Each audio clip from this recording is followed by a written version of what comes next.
एक बार राजा वीरभद्र कश्मीर राज्य गए। वहां उन्हें एक पौधा बहुत पसंद आया। वहां से आते वक्त महाराज उस पौधे को अपने साथ लेकर वापस आए। माली, इस फूल को हमारे बगीचे में ऐसी जगह लगाओ जिसे मैं सुबह उठते ही अपनी खिड़की से देख सकूं, और इस फूल का विशेष रूप से ख्याल रखा जाए। अगर इस फूल को कुछ भी हो गया तो मैं तुम्हें मृत्यु दंड दे दूंगा। ठीक है महाराज।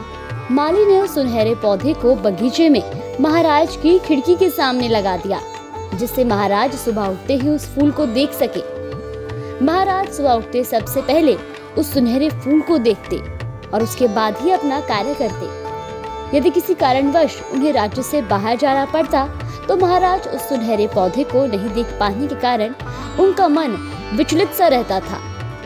एक दिन सुबह जब महाराज ने उस पौधे को अपनी जगह नहीं पाया तो वह गुस्से से आग बबूला हो गए और उस माली को बुलवाया।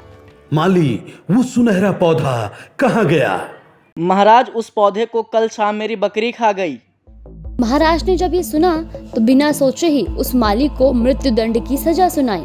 जब माली की पत्नी को ये पता लगा तो वह न्याय की गुहार लेकर राजमहल में पहुंची, किंतु महाराज ने उसकी एक भी ना सुनी।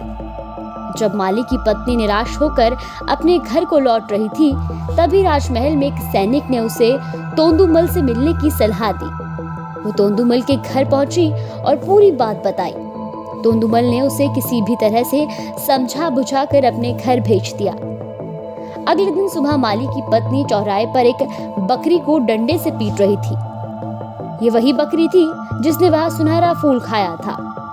जब नगरवासियों ने ये देखा कि माली की पत्नी की मार से बकरी अधमरी हो चुकी है तो ग्रामवासियों ने कोतवाल को बुलवाया। राज्य में पशुओं के साथ ऐसा व्यवहार क्रूरता में माना जाता था। ऐसे करते करते ये मामला महाराज के सामने जा पहुंचा। तुम इस बकरी के साथ ऐसा क्यों कर रही हो? अरे, इस बकरी के कारण ही तो मेरा संसार उजड़ने वाला है। मेरे बच्चे अनाथ होने वाले हैं, मैं विधवा होने वाली हूँ, तो मैं इस बकरी के साथ ऐसा ही व्यवहार करूंगी।